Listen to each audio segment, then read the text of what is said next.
So get all the nose picking out of the way early. Yeah. Good. Okay, so I'm going to dive into my introduction. And you're in Wellington, aren't you? I am in Wellington, yeah. Yeah, I thought it was Wellington. Okay, so here we go.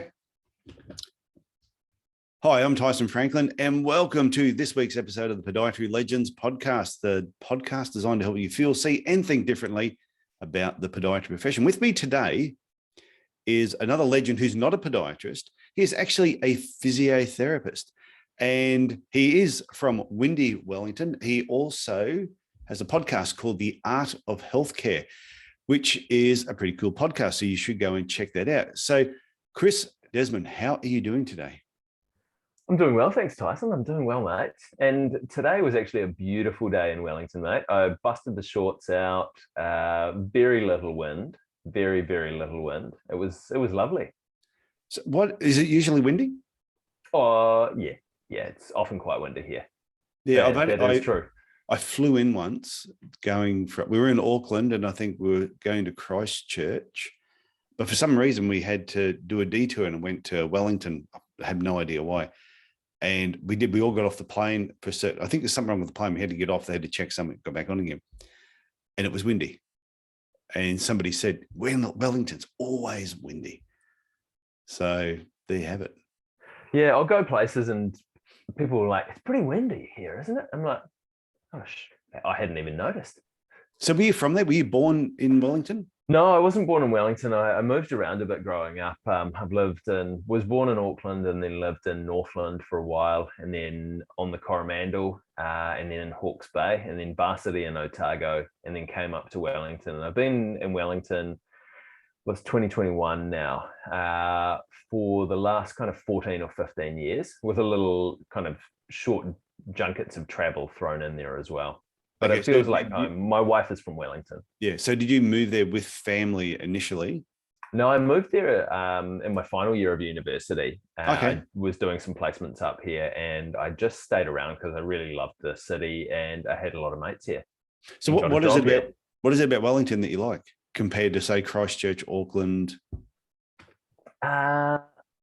Wellington, it's different compared to the different cities. I think Wellington's quite a forward-thinking city. It's reasonably progressive in terms of its policy. It feels like it's relatively inclusive of a whole lot of people.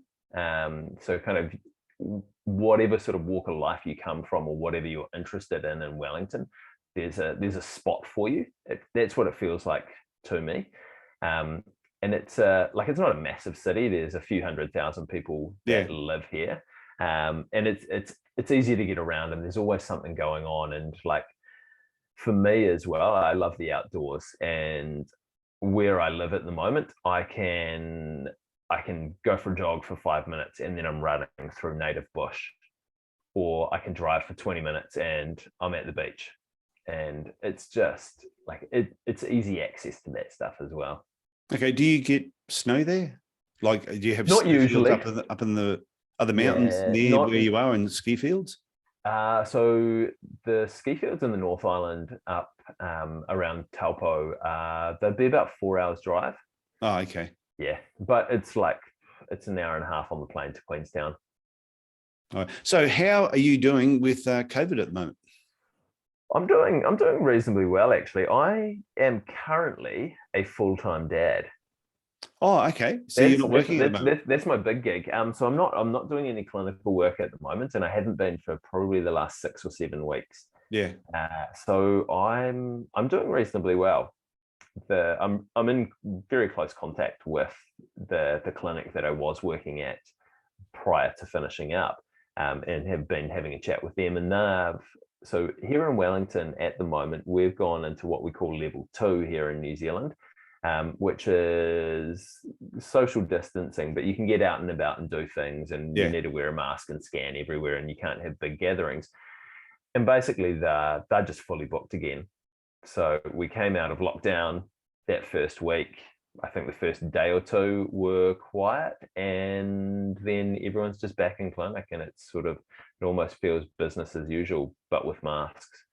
And that was like what it was post the first lockdown that we had here as well, is that like we managed to keep things going reasonably well, doing majority of telehealth appointments. And then as soon as we opened back up, people just rushed back in. And it was really fascinating, actually, that I don't know if it was COVID that triggered it, but everyone seemed to be a little bit more interested in their well-being following that lockdown as well. I think a lot of people took their health more seriously, even though you've got people arguing over vaccines and that side of things. But I think in general, because I think when we went into lockdown, I think people appreciate where you're allowed to go and exercise an hour a day. So regardless of the lockdowns over here or where they've been or what level they're at, you were still allowed to exercise that hour a day. So I think people were actually taking advantage of doing the exercise and realizing, wow, normally I sit on my bum all day, but going out for an hour walk has been enjoyable. So I think people did more. Yeah. And therefore they also got sore feet, other injuries, pulled muscles. So I think they wanted to keep that activity going. So they decided to then start seeing healthcare professionals. Yeah, definitely. And I think obviously it's not great for a lot of people, but I think it's shifted the focus for many people as well in terms of kind of how they want to look after themselves. And I think that the health professions hopefully can play a large part in that as well. Oh, definitely. So the Art of Healthcare, your podcast, when did you kick that off? So I kicked the Art of Healthcare podcast off the end of July 2021. So I just released, so today's the 20th of September, and I just released episode number 9 today. So I'm throwing out one a week on a Monday. Okay. So people, when they listen to this, will now know the exact date that we recorded this. So yeah, sorry, I shouldn't have said that. No, that's right. It'll be on the video, but I'll take it out of the main thing, because I say it started in July, so that people go, oh, we don't know exactly when it's going. No, it's okay. I may just leave it in there. So what was the reason behind starting the podcast, or what's the premise of the Art of Healthcare? Why did you want to kick that off? So the Art of Healthcare it's exploring the human side of healthcare. I think that we do the clinical side really, really well. There's lots of education out there. Your whole undergraduate degree is the clinical side of healthcare, or postgraduate degree, depending on where you are.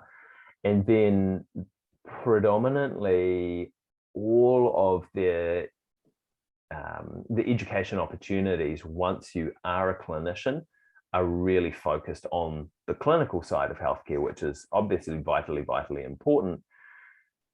But I think that it's only one of 2 skills that you need to develop to become a great health professional. You need the clinical skills, but you also need the human skills as well. Because what we're doing is we're trying to help people. And if you don't have the human skills, you really, really struggle with that. So the premise of the Art of Healthcare was to explore those human skills around healthcare, and how we can better connect with our patients, how we can better show up, and how we can understand ourselves and our patients better and challenge some of our biases.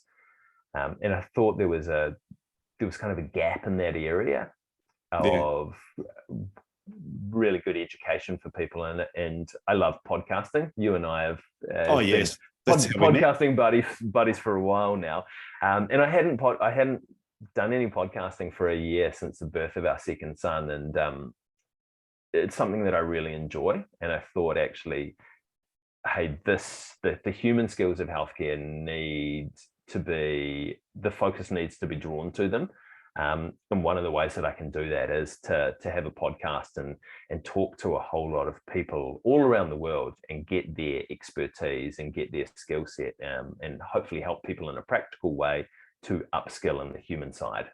So what have you learned from your guests that you've had on so far? Has there been common themes, or has there been some brilliant points that people have mentioned, other than when I was on there?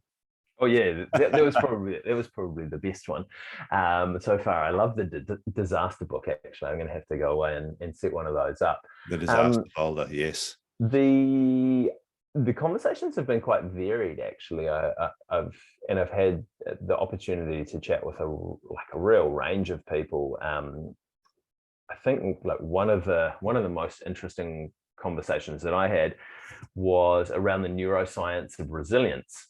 Okay. And there's like people are always kind of going on about you need to do mindfulness or you need to practice gratitude and you need to do all of these little things, which has kind of even come to the forefront more since COVID, I guess.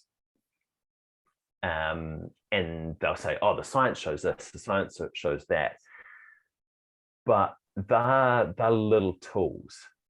And the person that I interviewed, Professor Golnaz Tabibnia from UC Irvine, actually took a step back and said, okay, what are the neural pathways that each of these different things that we've all studied, what do they follow? And basically there were three different neural pathways, and the first was upregulating the positive. So some of these resilience strategies that we utilize upregulate the positive neural pathways that we have in our mind. So the things like looking on the bright side and going out and exercising and getting into nature and that sort of thing. Then there's downregulating the negative. So that's something that we often see as health professionals, is that people put the focus on the negative when they come in and see us. It's all it's worst case scenario. What we want to do then in that instance is we want to try and downregulate some of those pathways. So it's things like shifting someone's perspective or presenting new information to downregulate the catastrophization of what's going on at the time. And the third pathway is, she calls it transcending the self. So basically it's getting out of your default mode network. So it's getting out of that kind of mental chatter that just goes on in the background, that those voices in your head, those voices in your head that are usually bastards.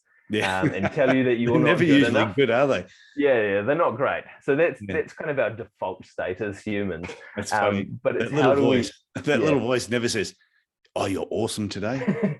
You're so awesome. You've just had a kick-ass day today, haven't you? You're a really good person." But it's creating the opportunity to switch that off, and one of the best ways that I've really enjoyed doing that is just kind of creating a sense of awe. And like for me, it's reasonably easy. I've got two little kids. I've got a 3-year-old and a 1-year-old, and like when they're not screaming, it's easier. But definitely. Just watching them play and watching them go and do things is it's pretty amazing. And like being a full-time dad at the moment, I've been able to get out and do a few bushwalks with the kids, and I walk past the tree and I just think, wow, that tree's probably hundreds of years old. It's been here for so long, like before I was here, and it's going to be here for so long after I die. And then that just kind of puts all of that little internal chatter into perspective as well. That's actually a really, really good tip. Yeah. Well, go out and just look at the stars. Oh, yeah, I know. It doesn't matter how big your problem is, or what you think how big your problem is, that you do. When you go outside and look up the stars, you realize how small you are in comparison to the universe. And therefore, when you really compare your problem to all the other problems that are going on in the world, it's probably not as dramatic as what you think, but it's turning off those little voices in your head too. They talk about how to turn the voices off. Oh, before you answer that, I'll just point something out too, which I'll edit out of the podcast, but it's on the video, is your microphone, the one that's in the microphone in front of you. Yeah. But the one up here is actually picking up the sound. Is it? Oh, crap. Or they might both be, because every time you touch it, it's going. When you're touching this one. The sound is good, so it might still be picking up on here. Yeah. But this, how's that? What's that? Is that better? That's better. Yeah. Sorry, mate. No, it's I realized that because the sound was fine, but every time you kept moving that and you kept saying, and then point number 2, and you'd move my, go, damn, I can't edit that out because you said it as you were doing point number 2. That's all right. That'll be fine. So like I said, the video, I could have, one thing I realized with this video too is there is a pause button here. So I can pause it. Don't do that. But I reckon if people watch the video, I usually say to people, have a look at the time. The time of the podcast might be, say, 42 minutes. I said, then look at the time of the video, and sometimes the video is like an hour. And I realize how much chit chat we do in between, and where we stuff things up. Yeah, that's all right. So, that was the question I asked. How do you control the voices? How do you control the voices? Yeah, that's a good question. It is doing things that switch them off. So it is generating a sense of awe. So it's kind of going out, looking at the stars. It's getting out into nature. It is doing things that create some focus for you. So it would be things like reading a really interesting journal article or really, really interesting book that you're focused on. It's playing a musical instrument. It's learning a new skill. Okay. It's shifting your brain pattern away from that default mode. Okay. So your interest in like human skills versus clinical skills. So was that an interest you already had before you started the podcast, or did you think of the idea of the podcast and then your whole interest in the human skills versus clinical skills has grown by the guests that you've actually had on? I think that's kind of two parts. I think my interest in the human skills has definitely grown since I've had the opportunity to have a chat with a whole lot of interesting guests. And I think it's probably going to continue to grow as I get more and more people on. Yeah. But it's always been something that I've been fascinated by. And I guess like when I was going through physio school, I always got better marks for communication than I did for clinical reasoning. Like I didn't get horrible marks for clinical reasoning, but the human, like the communication and the interaction always came slightly easier to me and felt a little bit more fun to me. And I think kind of over time, and as I've said, like all of the information that we're given initially as undergraduates is very clinical. It's very mechanical. It's very biomedical. It's very technical.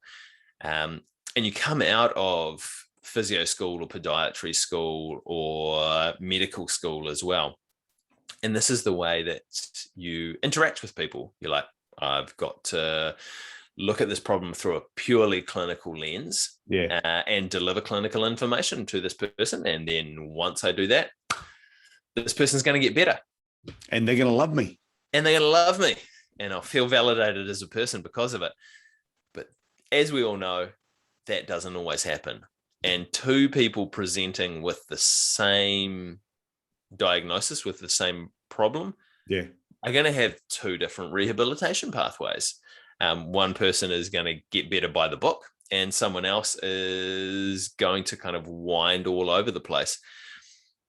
And that happened often enough to me that I was like, actually, what is going on here? Like I started questioning, okay, it can't just be the clinical stuff. It can't just be that happening. There's got to be something else going on. And it can't be that this person is just kind of has a whole lot of other comorbidities that are feeding back into this problem that they've got, because there were so many of these coming through. And then also you see people that have come to see you and they haven't made any progress. And then if you've asked one of your colleagues to have a look at them and you've switched them over to them and they've gone on, and this person all of a sudden gets a whole lot better. And natural history is a great thing. And some of that is probably natural history. This person was just going to get better. But it going also in, could have been like, like I loosened that for you first. oh yeah, definitely. When you're opening it up, you can't open it, and they get to go, you go, well, I loosened it, obviously. So Yeah, you loosen the patient up first for the other person. But then like you go and ask them, you're like, actually, like, what did you do? Like, what was your secret sauce that, what did you give that person that I didn't give from a clinical perspective? And they'll sit down and they'll tell you, and it's just exactly the same stuff that they gave you. But is it how they communicate? But it was how they communicated. It was how they interacted with that person that that got through to them, that made them feel safe, that gave them the confidence to move forward. And thankfully, as I've progressed in my career as well, I've been the therapist on the other side of that equation as well, often enough that someone's been handed over to me. Yeah. And all of a sudden they've taken off as well. And so it's been an interest and it's been a fascination. And thankfully, I think the research is starting to catch up to kind of the stuff that I enjoy as well. And I think it's a massive part of what we do, though, is just we did like one psychology subject when I did podiatry. And that was all like preset. There was not really a lot of discussion around what we were going to talk about or how it was even going to relate to podiatry. It was just a psychology subject. And I think of when I went through as a student and all the clinical knowledge that we got, and all our lecturers, I don't think were great communicators either. They were lecturers. They were all clinical. That's why they were basically there. So it's true, you get out, you put on your white coat, you have a patient in front of you, and you're just clinically smashing them.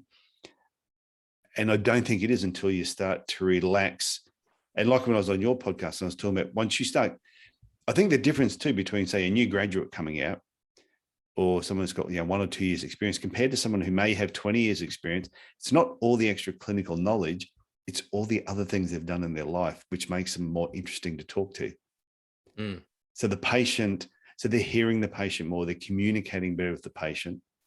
And I think everybody's probably had it where the patient will come back in and they'll say, well, I did those exercises that you told me and it didn't work. And you go, show me what you did or tell me what you're doing. And it's completely different to what you said. And you're going, how could the patient even interpret that's what I said? That's not what I said. Yeah. But it's obviously a breakdown in communication. And some people come back and they'll do something completely different, but they've got better anyway. Yeah. It's completely opposite to what you told them. And you're like, actually, that should be making you worse. But why have you got better with that? And I think that like the point you make about clinicians with experience as well, compared to new graduates, like I think that human skills and our ability to communicate with patients has always kind of been viewed as it comes with experience, or you're naturally just a people person, so you communicate better with your patients or with the person in front of you, both of which are true to a certain extent, that you'll pick up stuff with experience, and some people are more naturally talented communicators and interactors than others for a variety of reasons. But there's a whole lot of skills that you can utilize, and we talked about this on the podcast that we did in terms of building your empathy muscles or building your communication muscles, so that you can more effectively engage with someone.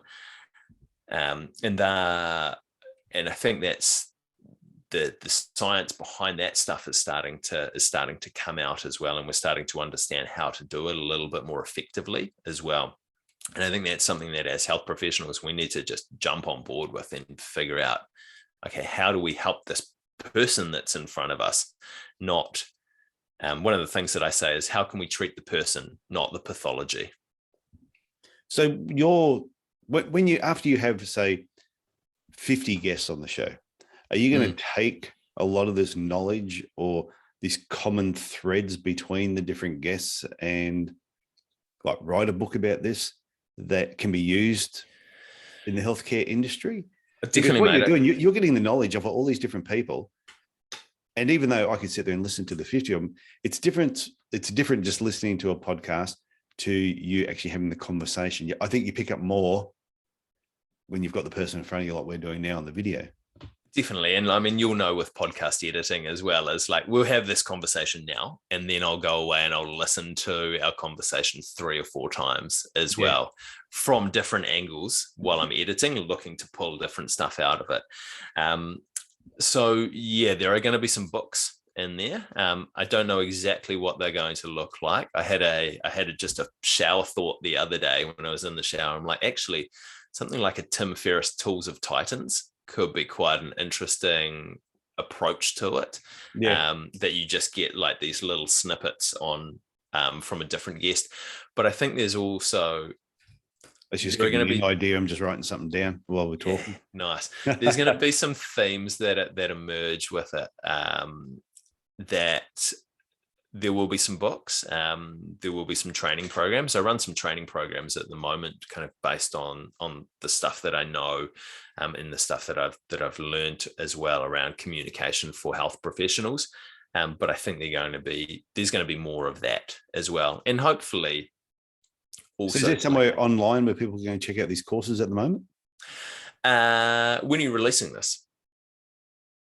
Okay. Well, this is now on the video. This will be released. Let me just have a look up here.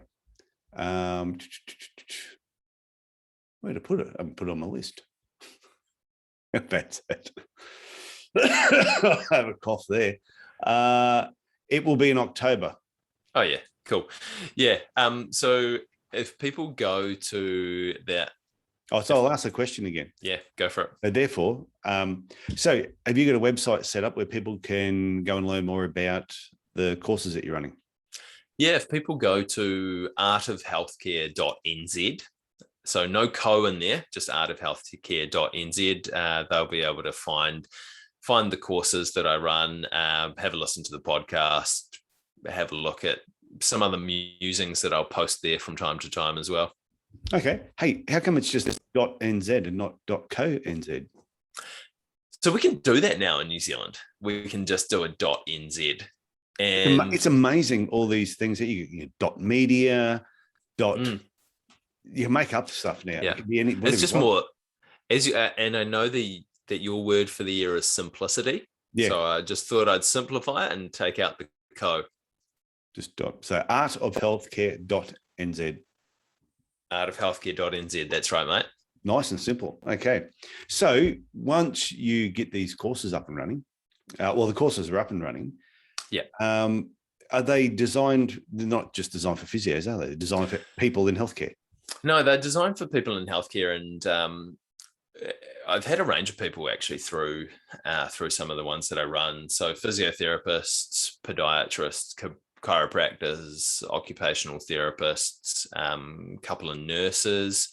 Are they group coaching programs? Are you doing it live, like on Zoom? Like when I do the Podiatry Business Reboot, I'll have a group of people and we get on once a week over 12 weeks and I go over stuff. Is that how you're running the courses as well? Yeah, it is. It works. It tends to work best for me at the moment as well. And obviously with COVID and the potential that we'll go into lockdown at any point in time, virtual works well. And also it works well around dad life as well. That's true. Yeah, even because I was doing like one day, like full day workshops for the marketing. Anyway, my podiatry marketing workshops, and they were running for a whole day. Everything was great. COVID hit, can't do that anymore. You go to organize something and you're sort of like at the back of your head, you got that little voice going, it's probably not going to be on. And the last time I went to do one, it wasn't on because of COVID. So yeah, even the marketing ones I've thought about doing the same, setting up a similar thing like the reboot and just doing it over a number of weeks at different times.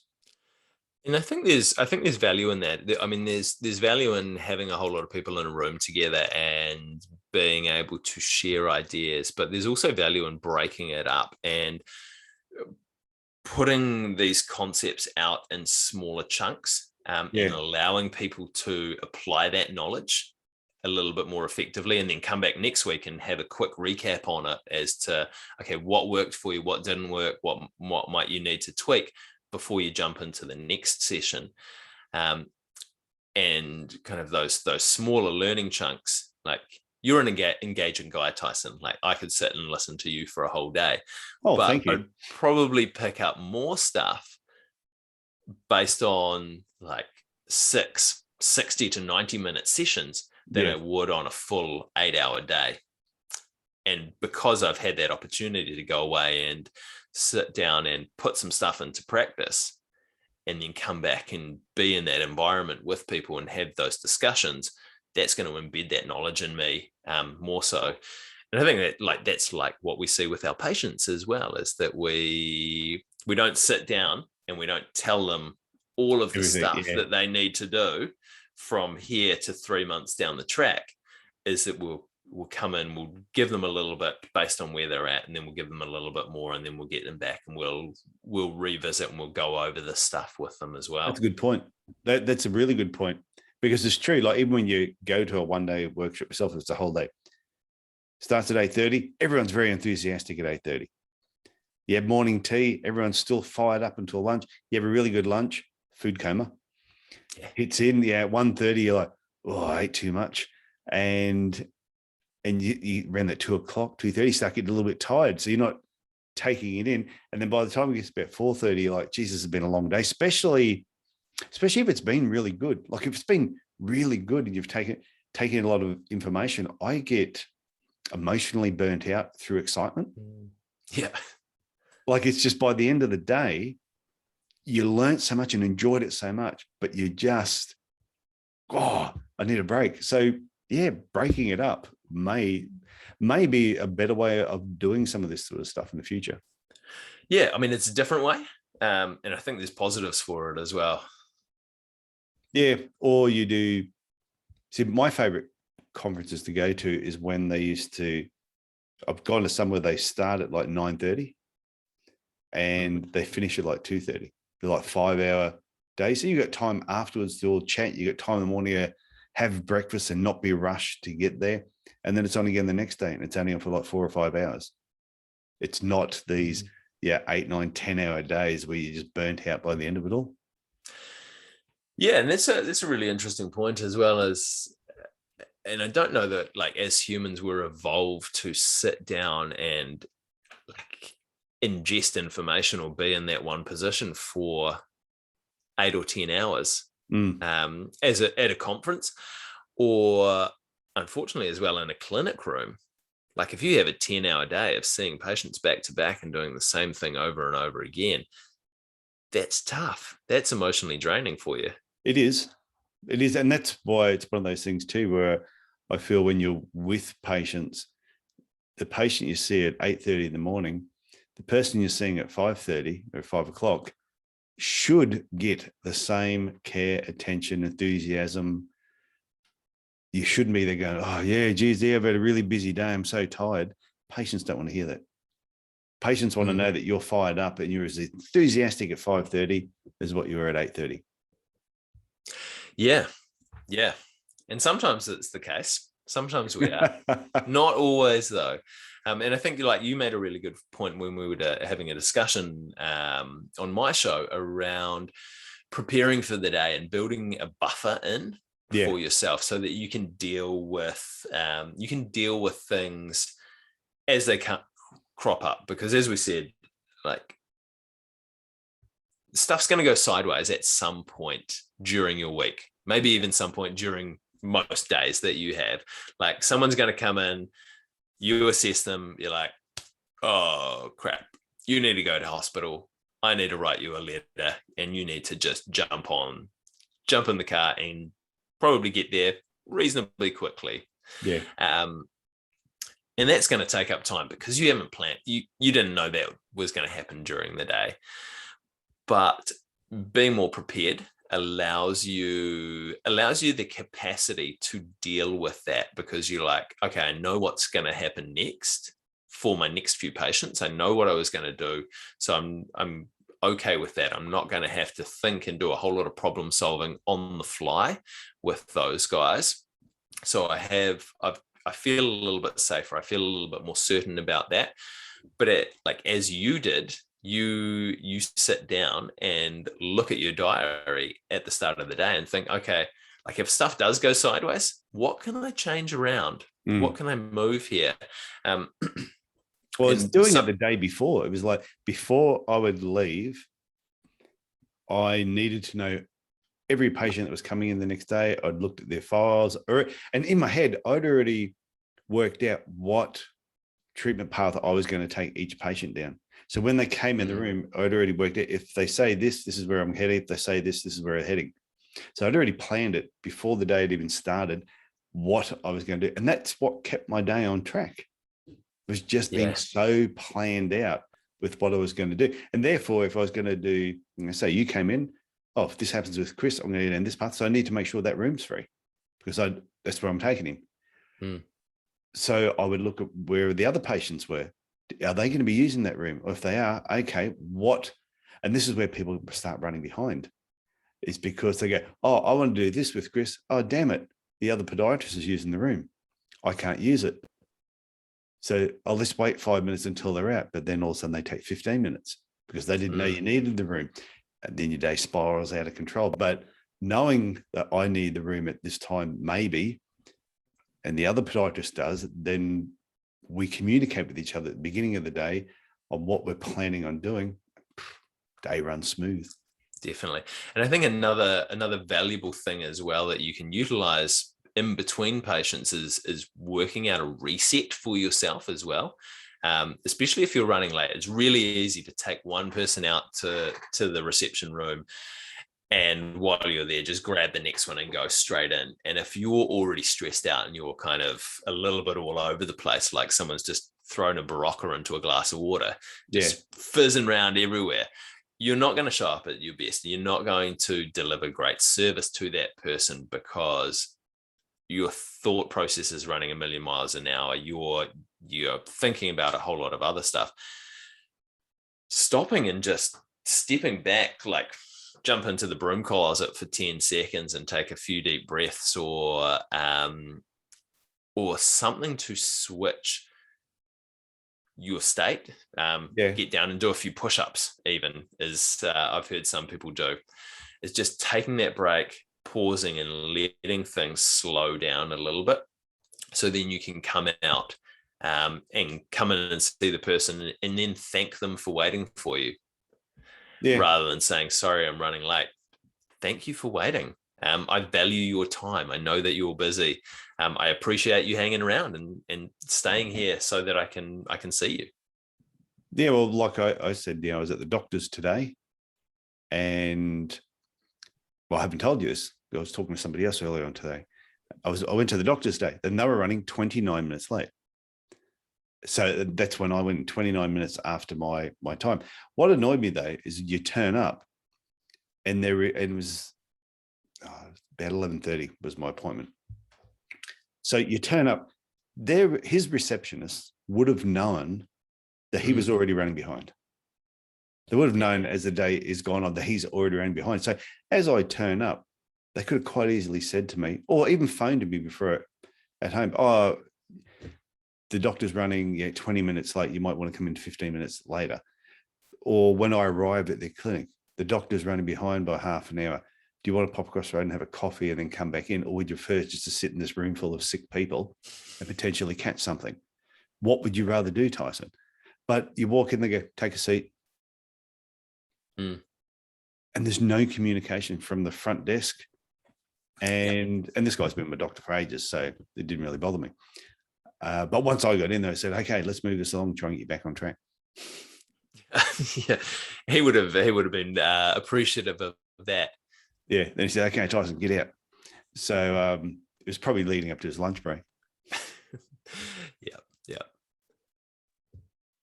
So with the guests you've had on, and you're learning all this like human side of the business and the art of actual healthcare.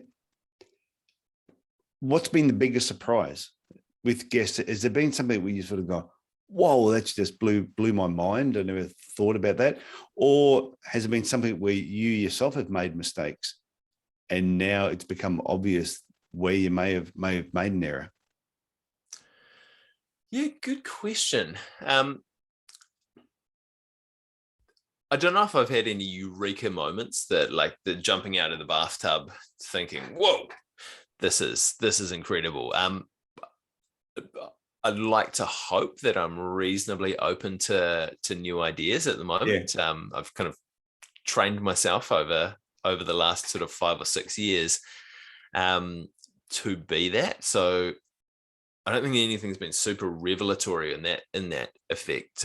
But one of my guests, a guy by the name of Travis Christopherson, who wrote a book called Curable, about is the healthcare system actually curable? I had a couple of holy shit moments reading that. It's a fascinating book if anyone wants to pick it up.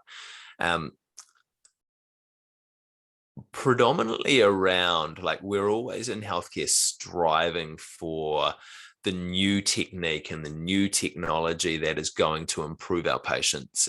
Like the thing that we're going to do that is going to make this person better.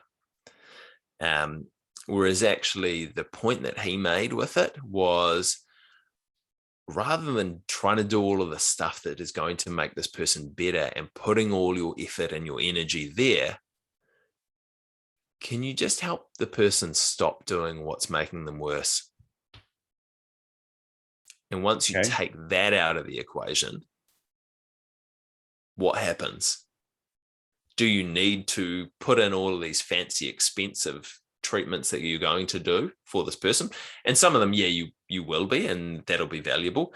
But for them, a lot of people, you get them to change the behaviors that are making them worse, then actually the problem starts to diminish or sometimes goes away completely. Yeah, that makes sense. I've had ankle problems the last 12 months. Both my left ankle first at Muay Thai. And so I've been getting physio treatment, then bang, I hurt my right one. I've been getting treatment on it, and just constant pain. I've taken the last 2 months off, and my ankles are about 95% better. So it's stopping what's actually causing it. So here I am getting treatment, but at the same time, I'm still doing the activity. And I'm knowing that probably having a rest would probably be a good idea, but it wasn't actually suggested to me either. Yeah. So, and even though I know myself, you should be resting. And then the last 2 months, I was sort of into a forced rest, and plus it just got, the pain got that much. So I'm thinking, I just need to have a break. And having 2 months off, all of a sudden they're, like I said, 95% better. Whereas they could have hooked me up to the fanciest machines and said, we're going to fix you with this, but I'm still going back and doing what's causing it. Yeah, and I think that's the approach that we often take as health professionals as well, is that we want to fix things and we want to be problem solvers. And so when someone comes in, you think, I can fix this, I've got this, let's do it. Whereas actually sitting down and having a conversation with someone about, okay, what are the behaviors that you're doing that might be contributing to this problem? And then actually, how do we go about kind of shifting your behavior slightly in the context of your life in a way that kind of hopefully still allows you to do the things that you want to be doing, but maybe in a modified way to start with? Or how do we plan to get you back to this level and create a pathway to do so, to do that? And I think it's one of those things, because I think as a healthcare person, but as being a sports person in the past and all that as well, you hate being told to stop, because you enjoy what you're doing too much. So you used to always say that, I'd hate to tell an athlete they have to stop doing something, but sometimes it's the best advice. The best advice would be going, I'm not going to treat you anymore until you stop, because we're wasting our time. And if the physio had told me that, said, I refuse to treat you anymore as long as you're doing it, you need to have a break, I would have gone, wow, he's actually serious. Yeah. And also, like, it doesn't need to be thrown across like that as well, because when someone comes at you with, like, you need to stop this, I know, you're like, piss off. Yeah, bugger off. I'm not coming back to see you, mate. Yeah. that you can frame it in like for you, for example, you're like, actually, you enjoy Muay Thai, don't you? Yeah. You want to keep doing it, and you probably want to keep doing it for more than the next 6 months as well. So it's kind of framing it as like, okay, we want to do this for the long term. How do we figure out a way that's going to be sustainable for you to do that? Because if you keep kicking a post at the moment, then that's not going to be sustainable. No. What we need to do is we need to come up with a little bit of a plan of, one, settling down your symptoms, and then two, figuring out, okay, how do we get you back re-engaging with this in a positive fashion, so you can still enjoy it, and maybe so that you can still be involved in, where do you do Muay Thai? A dojo, or where do we do it? Just a gym? Just a gym. Okay, so you can still be involved in the gym somehow. Yeah. But without actively sparring. Yeah, I think one of the things too, that was one of the decisions I made when I was going back, is just don't kick anything. But while the ankles were sore, but even then it was still just the standing and just jumping around and all. It was all activity was really stirring it up. So having the break was the wisest thing to do. But I love the way you framed I love the way you framed that, as in not so much giving up, but more, you want to keep doing this for more than 6 months, I take it. And it's like, I hope I can be doing this when I'm in my 60s. You go, okay, well, if you want to be doing it into your 60s, we've got to make some adjustments now so you can. So you're not telling me to stop, you're telling me to adjust. Yeah, and I think I hate telling people to stop, because most of the time I don't think they need to. But I think sometimes people they bash their head against the door so many times that they kind of give themselves a concussion, and they keep doing it, and they can't see a different way. So they bash their head against the wall. But actually, if you bring them back, because you're standing far enough back from this wall that they're smacking into, you can see actually over 3 steps to that side, there's a doorway. But it's having the conversation with them in a way that they're going to gently come back and engage with you, and then be able to see that doorway for themselves. I think the other part too, that as practitioners, we forget, it's not about the stopping of the sport, because a lot of people, when they're part of clubs or gyms, it's not the activity. It's not all about the activity. It's also about the camaraderie that you build up with the people that are there. And to be told you must stop, all of a sudden they go, so you want me to stop seeing friends? The people that I see 4 or 5 times a week, you want me to just all of a sudden stop? So it is that modifying what you're doing so you can maintain the friendships and the camaraderie, but maybe not the intensity. Yeah, and it's we know that injury and illness, it has massive physical limitations on people. They, especially as a physio, like I said, this is what I see day in, day out, is people can't do this because of an injury or because they're sore. But actually what we can't see is the effect that has on their identity. So this person can't go to work because they've got this injury. So their identity as an employee is gone. Their identity as a provider for their family is threatened. Their identity as a husband or as a father is threatened because of this. And that creates an emotional response in this person, which is really, really challenging. And that's something that, one, we're not taught as clinicians, but also that we don't really see. We're trained to look for the physical problem. We're not trained to look for this challenge to the identity as well. And then I think, like, as to loop it back around, when we as healthcare providers say, actually, you need to stop doing this, you just threaten that identity for the person as well. So this person already can't do all of this other stuff, and that's challenging their important identities. And you say, stop. You've just taken away another important identity to this person. So it's almost thinking, okay, how can I allow this person to maintain that identity in a modified capacity? How can I allow them to maintain that role that they value and that they're valued for in a modified way, and then build them back up? This stuff needs to be taught at undergraduate level. Yeah. Even though we get the clinical skills, and I understand the importance of the clinical side of things, but a semester of this sort of stuff would just make for better healthcare practitioners right across the board. Would make such a difference. So what you need to do, you need to write this book up after about 50 episodes, start putting it together, and just get it in the hands of the students. Yeah, that's a good shout, Tyson. So what are we now? 9 episodes in. All right. 9 episodes in. Yeah, I reckon when you get to 41 to go. Well, it depends. I think once you get some decent content off of people, you write the book and then you do updated versions of it. You then go edition 2, edition 3, and you just keep basically adding to it. Or you turn it into an audio book. You can take certain parts, and this could be audio book 1.